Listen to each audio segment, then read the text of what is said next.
Welcome back. I'm with Yvon Pedneault at Maple Leaf Gardens in Toronto. You see Jim Houston in Winnipeg, and of course, just above Jim is John Davidson in the Mile High City. Fellas, hang on a minute. Mark Recchi for Stéphane Richer. Is this a done deal between the Canadians and New Jersey, Yvon? There's no way this deal will happen because I've talked to Régent Houle lately, and he says we're not interested trading Mark Recchi. We're not even interested by the fact that Stéphane Richer could be available. He has spoken to Lula Moriello. Lula Moriello was asking questions about Mark Recchi, but there's no way Stéphane Richer will play for the Canadiens this year. Is it true? What's the story on Lyle Odelein? Is he going to get moved? I think, first of all, Chicago is interested in Lyle Odelein, but you see, JD, right now, I think they're very happy the way their defense is playing. So I don't think they are ready to move Lyle Odelein as now. But maybe before the trading deadline, they might receive a good offer. But right now, they're very happy with Lyle Odelein. There seems to be. And he's a good player also, JD, with Vladimir Malakhov. Jim, sorry to interrupt there. I just want to ask one thing. I heard that Régent Houle blasted his fellow GMs for all the rumors about Recchi. Do you know, did he have somebody specific in mind? He said the GM shouldn't talk about rumors and everything, but he has to learn the business. So I guess they're gonna tell him next week. Fair enough. Sorry, Jim. Go ahead. You've been waiting. Well, there seems to be all sorts of trade rumors swirling around the New Jersey Devils, and Stéphane Richer seems to think he's going to be going somewhere, and Scott Niedermayer seems to think that he's going to be moving. There seems to be some unrest because they're not as good as Stanley Cup champions are supposed to be, I guess, midway through the next season.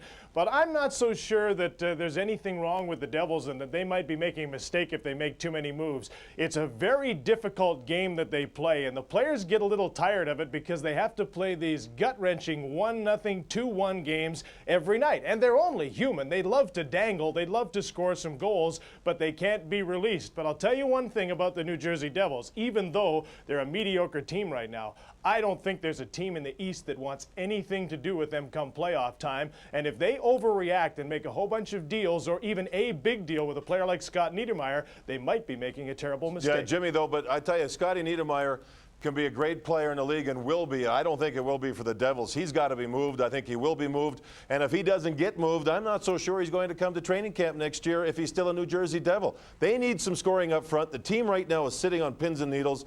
They think there's going to be a trade. I think Niedermayer will be moved.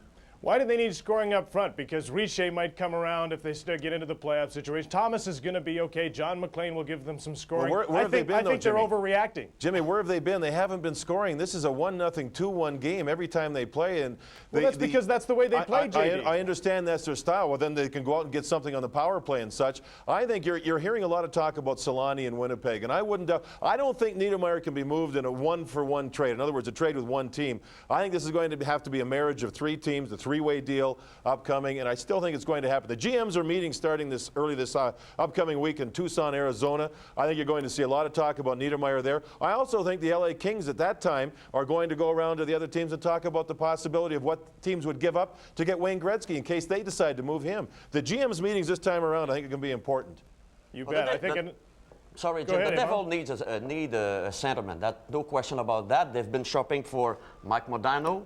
They asked about Jerry Mironik and then Alexei Zhamnov of Winnipeg. Yeah, but I talked to Bob Gainey this past week when the Rangers were in Dallas. He said they had too many centermen, but once they traded Gagner to Toronto, they now have the centerman they need. And he doesn't, at this point, think he's going to trade Modano. So I think all those rumors about Modano may be dying off right now. Well, let me ask you, John and Jim. Jim, what about Trevor Linden? And John, what about Pat LaFontaine? Jim? Well, the Canucks are so thin at center ice, and they're not sure about Mike Ridley. I don't think they can afford to move Trevor Linden. They have one center in Trevor Linden who can go up against the best centers on the other teams, and he's backed up by Cliff Ronning, who sometimes is overmatched by bigger centers, and their third center is in and out and sometimes has good games, sometimes doesn't, and they have fourth centers that are sometimes wingers and defensemen. They can't afford to give up Trevor Linden unless they were going to get another frontline center in return, and what's the point of that?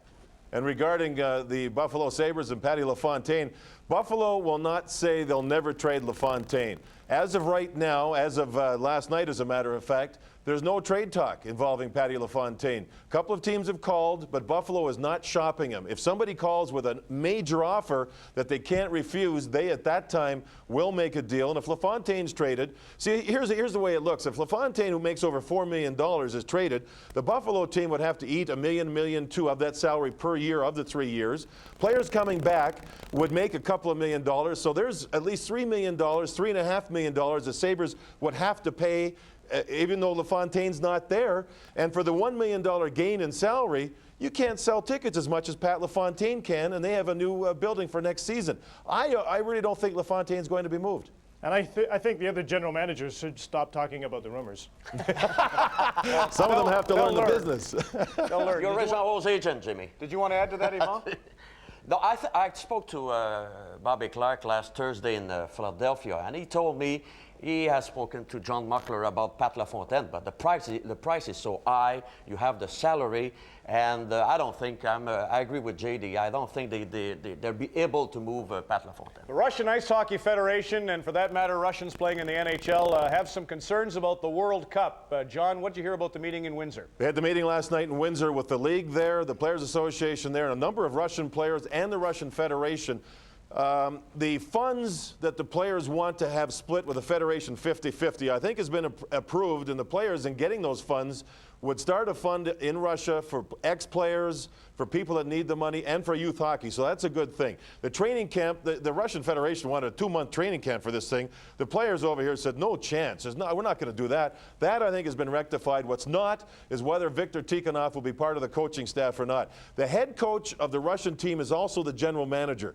The Russian players in the National Hockey League simply don't want Tikhonov to be a part of it. None whatsoever.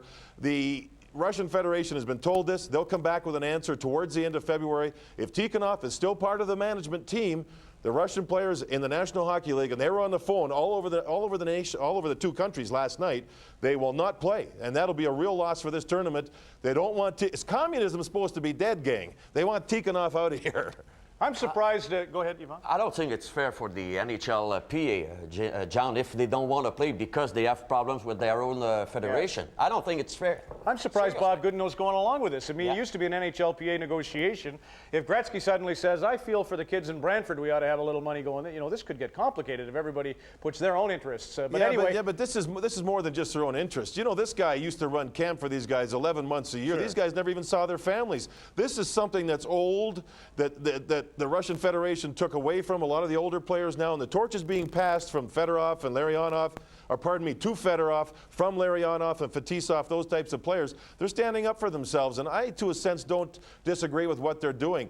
They want to play hockey the way it's supposed to be played, represent their country properly, not have a 2-month training camp after a long, hard NHL season, and they want to live a normal life and play hockey.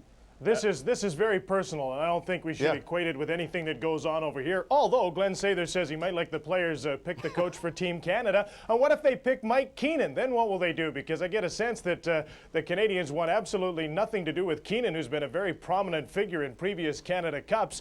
And he says he wouldn't be an assistant if they asked him to do that. But what if Keenan surfaced as coach of Team USA? How about that? Well, he'll be a U.S. citizen by the time the World Cup comes along, even though that doesn't matter for coaches, but if it did, he'd be available. He'd be a U.S. citizen. Wouldn't that add some drama? Jimmy, you know who the players want to coach Team Canada? Glenn Sather. I think they want Glenn Sather. I think it's going to be up to Glenn Sather whether or not he'll be the coach. Love to see Keenan and Brett Hull. Anyway, love to see Pat Burns as a coach. All right. There you go. Thanks to Yvon I think he's Pedneault, a John pretty good Davidson, candidate. and Jim Houston showing their mettle on topics ranging from the Iron Curtain to Iron Mike on After 40 Minutes. After 40 Minutes. Brought to you by Owens Corning Canada, manufacturers of fiberglass pink insulation.